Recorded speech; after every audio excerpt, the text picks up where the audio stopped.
I'm not going to pretend like I saw Vinny Damfous's 40 goals that season in 1993, 1994. I didn't. I was not there. In fact, I did not see that. But you know what I saw last night? I saw Cole Caulfield score 40 goals.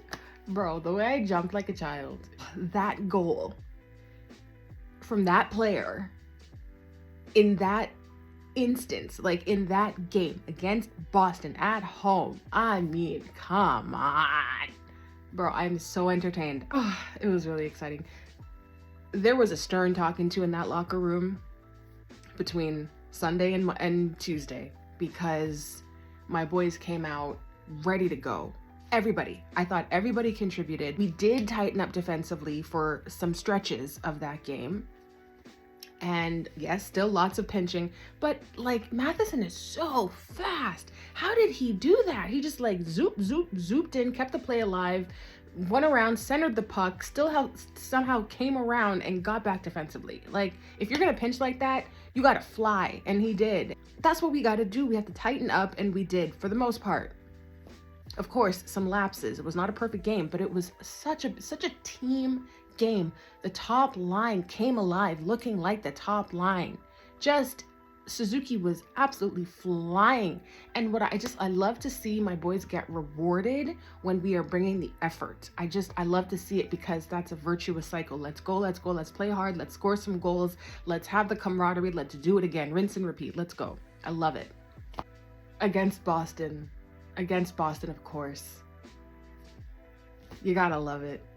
Shout out to Struble. He did not get an assist on that Anderson goal, but he created that opportunity.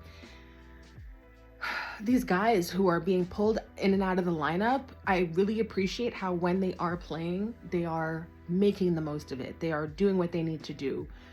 Bolduc didn't score, but he was in the mix. His name was called a lot. He was in there. He had opportunities. Struble, as I said, he annoyed me at one point in the game, but then he made a really risky play. Like he, sold out a little bit to keep that puck in, and boy, was it worth it. So shout out to Struble.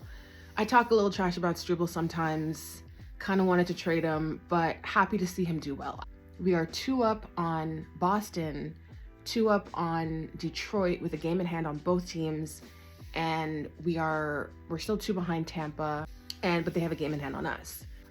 To say we needed those points is an understatement, and that's why I get the way that I get. I'm a disaster. That's why I get on my team when we drop 2 games in a row and get no points to show for it, because I know what we're capable of.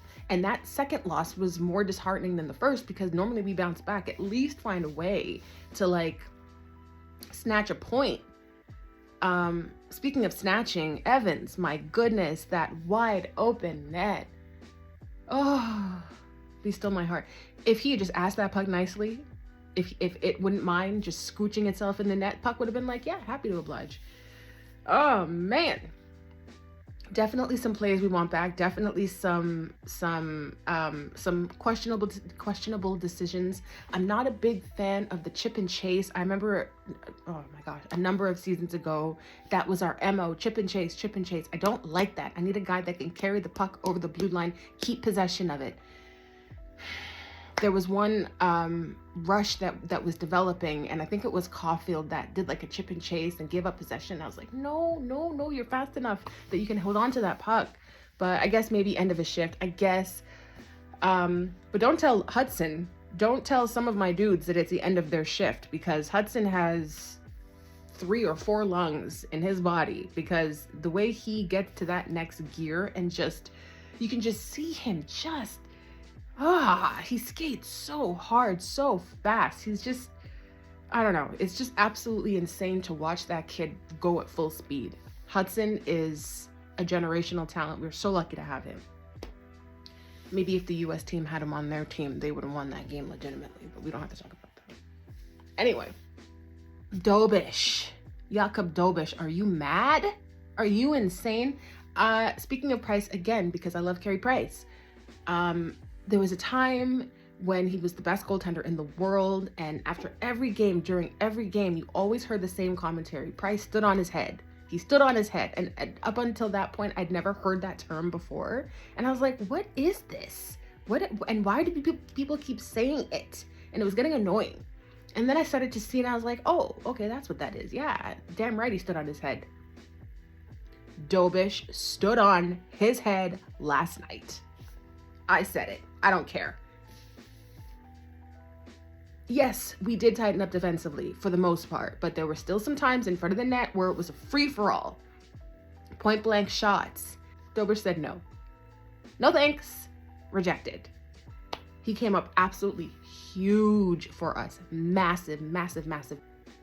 When I tell you, I was jumping up and down.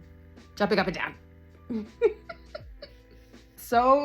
Okay, so we came out strong, which I like to see. Sometimes takes a little bit of time to warm up. Came out strong, stayed strong, just on that ass as I like. I'm sorry. It's Wednesday. What are we gonna do? And then that third period, it felt like there was like a fog in the air during that third period and during overtime. Nobody wanted to make a mistake. Nobody wanted to like be the guy. Everybody wants to be a hero. Nobody wants to be the guy to make a mistake. I get it. They had possession of the puck.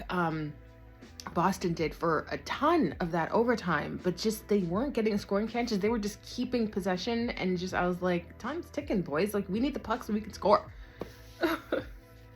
Oh, I'm so glad it did not go to a shootout. They asked him, what comes after 40? I don't know. Quarante. One goal at a time. Let's go, boys. Let's go.